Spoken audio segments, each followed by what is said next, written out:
информационном фронте. Этот блок я бы хотела начать со следующих новостей о Казахстане. Там президент Казахстана Касым-Жомарт Токаев на сессии Совета коллективной безопасности ОДКБ заявил о полном восстановлении порядка в его стране. По словам президента, на сегодняшний день в органы полиции доставлено около 8 тысяч. Правоохранительные и специальные органы проверяют их причастность к актам терроризма, убийствам, мародерству и другим преступлениям. А тем временем Вашингтон запросил разъяснений у Казахстана, почему он обратился в Организацию договора о коллективной безопасности за помощью в связи с протестами и беспорядками в стране. Об этом решении рассказал государственный секретарь США Энтони Блинкен. По его словам, власть в Казахстане должна уметь мирно справляться с вызовами, с которыми она сталкивается, обеспечивать защиту прав тех, кто мирно протестует, защищать институты государства и правопорядка. Подробнее в его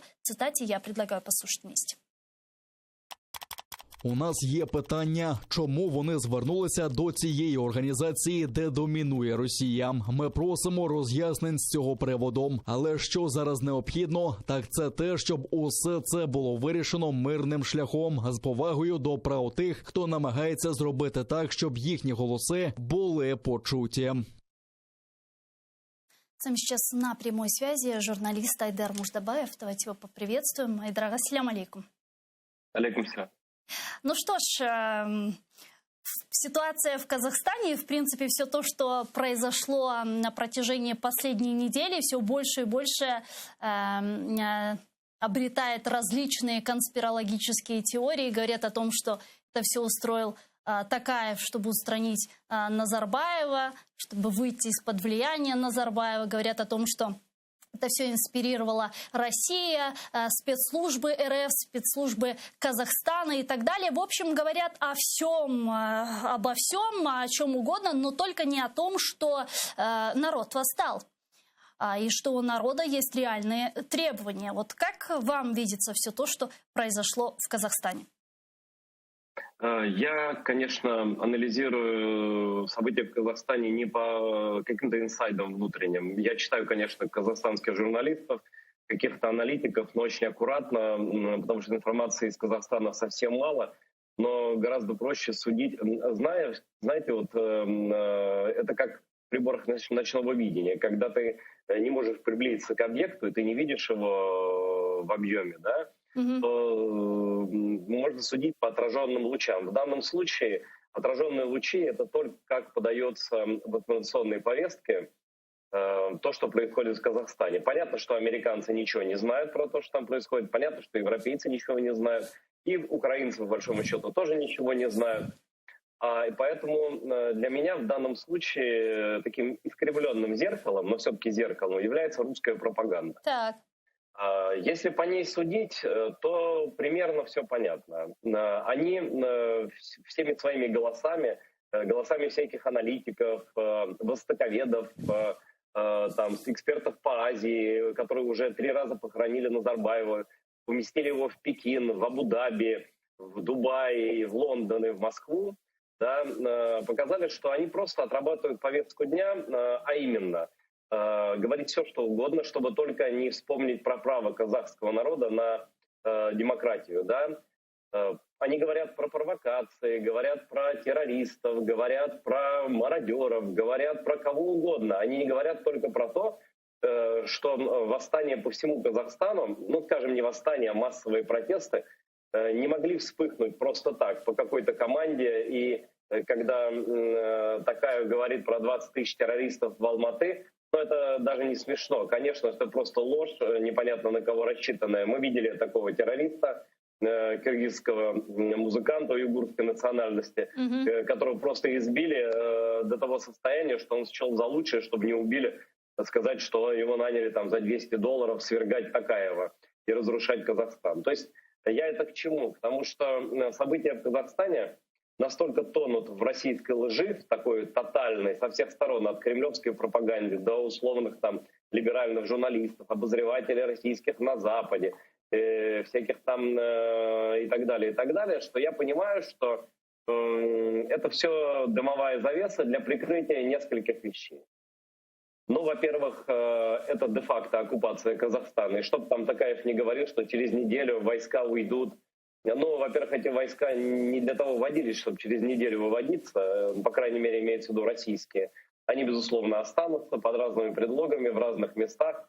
А если будет какая-то часть выведена, как бы знаете, извините за такое слово, но девственность уже потеряна, и входить можно в любой момент, да? И технологии отработаны. И, в принципе, это очень ужасно произносить, но я это скажу, что Казахстан уже имеет свой Тяньаньмэнь.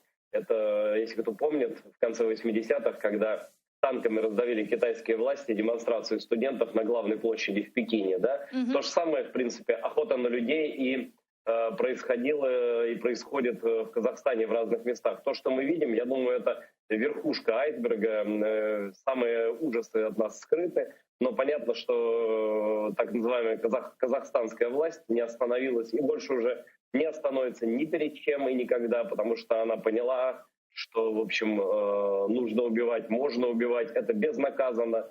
И это прикрывается в международном эфире болтовней про наведение порядка, про все вот это, про борьбу кланов, про эти жузы какие-то, про какие-то тейпы, там еще, может быть, вспомнят, может быть, какие-то племена, там какие-нибудь еще.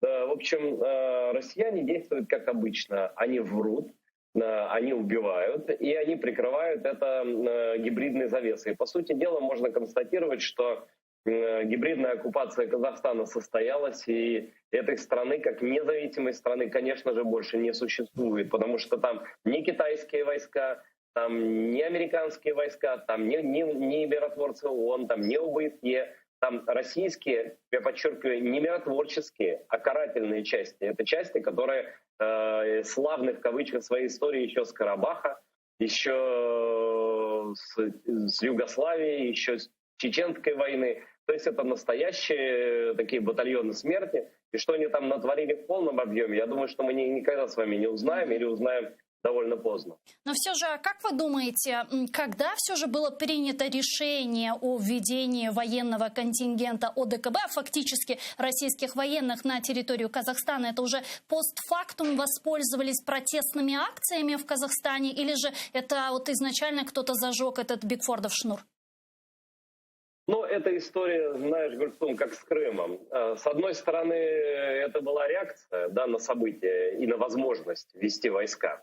Когда запуганный этот КГБшник Токаев, выпускник МГИМО, прибежал к Путину и сказал «спасай». Да, я уверен, причем они вдвоем с Назарбаевым прибежали. Ну, прибежали, условно говоря, позвонили, обратились. Да? И все эти игры в Назарбаев-Токаев, это очень смешно. Это плоть от плоти одно и то же. Вот. Да и неважно, по большому счету, для казахского народа, каким образом состоялась оккупация. Но это первое. С другой стороны, оккупация Казахстана, она всегда была на устах ежегодно и ежемесячно.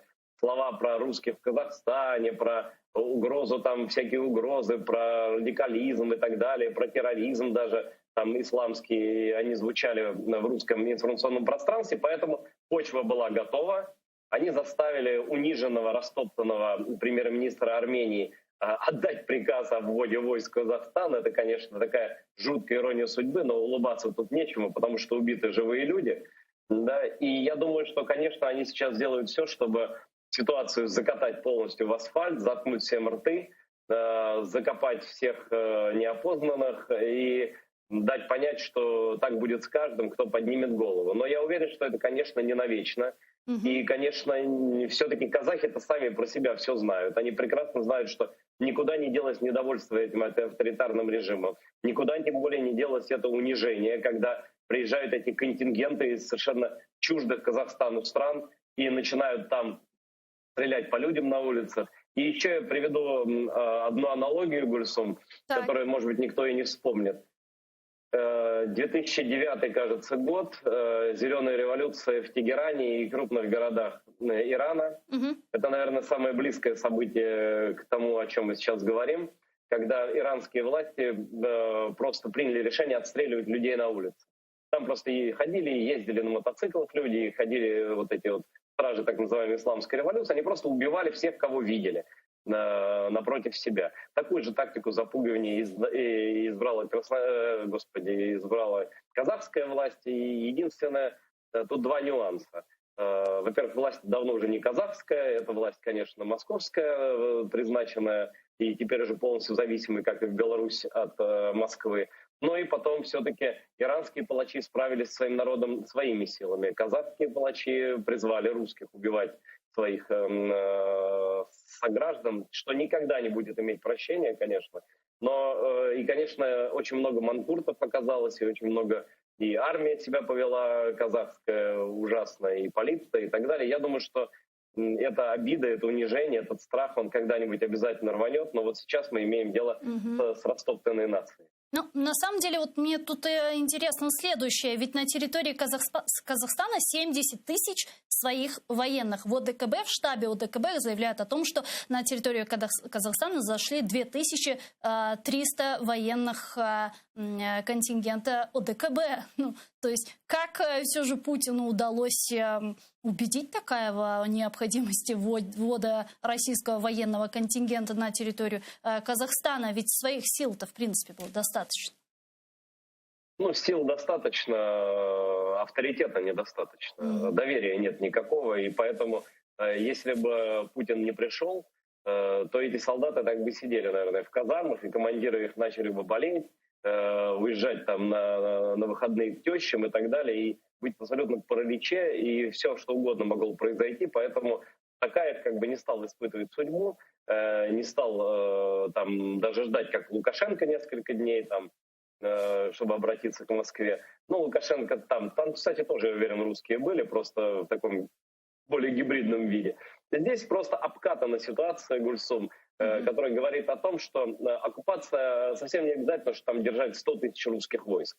Важно иметь алгоритм, возможность и применить в любое время, ввести куда угодно. И таким образом давайте уже считать, я не знаю, какая страна по счету бывшего СССР является пронизанной российскими военными. Да? Вот Армения, Азербайджан, Казахстан, теперь Таджикистан, я даже считать устану, да, Молдова, я про Грузию, про часть Украины я даже не говорю. Да? Это возрождение бывшего СССР с помощью манкуртов в разных бывших союзных республиках, с помощью оккупации, агрессии, гибридной войны и прикрытия своих, конечно, агрессивных планов миротворческой риторикой и ложью, бесконечной абсолютно ложью.